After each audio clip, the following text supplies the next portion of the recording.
Hi, welcome back to our channel. My name's Jolie, and today we're going to be reading uh, again from Discovering Choices. It's an Al-Anon literature book, and we left off on page 19.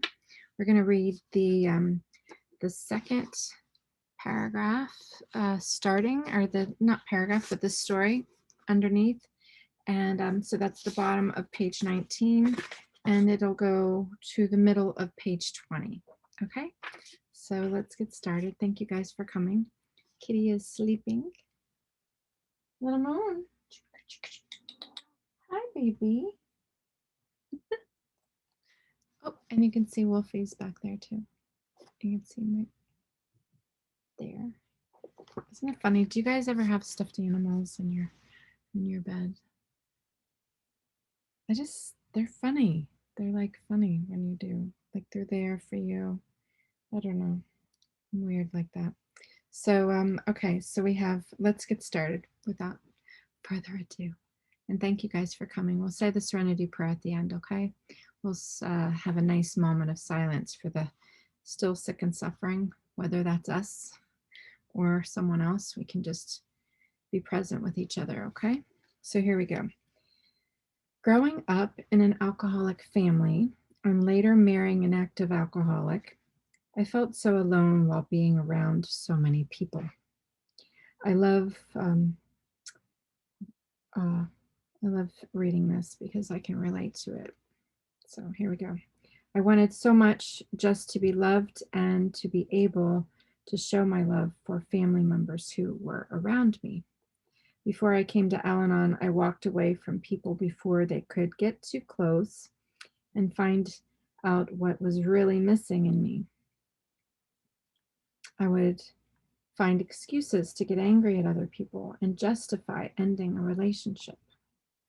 Didn't these people understand that if they saw who I really was, they wouldn't want anything to do with me? I thought I would save other people the trouble and heartache of finding out how crazy and empty I was. I would put on my I'm fine smile and chat with them when we saw each other, but I wouldn't work at having a deeper relationship. My solution would be to walk away and never come back. Yet I felt angry and sad that I had no friends. Why wouldn't I feel sorry for myself since it seemed no one wanted to be around me? Hmm.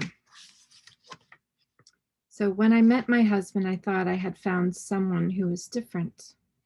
Here was someone who seemed to have it all together, someone who really understood how mixed up and confused I felt. Since he wanted to marry me, I thought that maybe I had been wrong. Maybe I wasn't so bad after all. Perhaps I could have a good relationship with another human being. But through the years, I kept getting worse at trying to share my feelings. I shared less and less of what my true feelings were. I spent my time and my energy on pointing out how he wasn't trying hard enough to understand what was going on inside of me. How could he when he had his own demons to contend with? When my husband went into treatment, I was advised to try Al-Anon, where I learned how to define who I was and how to appropriately share that with others. Today, after almost 7 years, I think I'm getting better at that. I look at my role in my relationship and I ask, how can I make my part better? I'm grateful for all the people in my life who love and care about me. I couldn't have made this progress on my own. I don't ever want to stop and go back to being alone. That just hurt too much. I'm going to stop there. And what's highlighted for me is that the anger that this person felt and aloneness, and I would always ask that question, didn't these people understand that if they saw who I really was, they wouldn't want anything to do with me? Um, but with Al-Anon, I've learned a lot about friendship and reciprocation, being there for people, being dependable, um, and listening to others, to not offer my advice because of how I always knew how to fix other people. I thought that that's what I was here to do on this earth, because that's all I thought people wanted from me, and then move on and do their lives and I do mine. Even that mothering role that I was taking. Um, and though I'm not in a relationship as of yet that involves a spouse or a partner, I'm a work in progress. I've only been doing this for 2 years, and whether or not that happens, it's okay.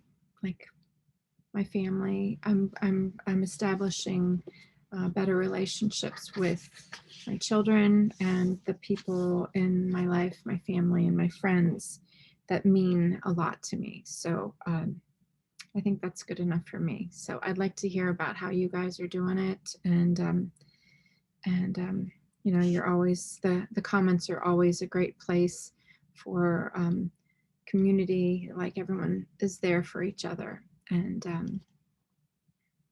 yeah, if you haven't subscribed, I encourage you to do that. If you are interested in more readings, I have daily readings. If you go onto the main page of the channel, you can see from January 1st through December 31st, readings of Courage to Change, Hope for Today, One Day at a Time in Al-Anon. Discovering Choices is a new book that we just started. So next time I come to read Discovering Choices, we will be on page 20. And I marked it so I don't reread something like I did last time. So, sometimes you reread something because you need it. I think I needed it. So, and also Course in Miracles is here. So without talking about it anymore, I just want to say thank you guys. And we'll go ahead and say the Serenity Prayer, the wee version. And we'll have a moment of silence for the still sick and suffering, and yeah, for ourselves, so that we can just start our day at any time. Doesn't matter. Like if you're having a hard day, it's okay. This too shall pass, just like good days. You have the good days, you have the hard days, you have the medium days. Just do the best we can, keep busy, help another person. All right, so here we go. Nice deep breath in and out. God, grant us the serenity to accept the things that we can't change, other people, places, and things, to have the courage to change the things we can, to ourselves and our attitudes, and the wisdom to know the difference. So, God's will be done. Keep coming back. It works if you work it, because you're worth it. And I love you. And hugs, love. I'll see you soon.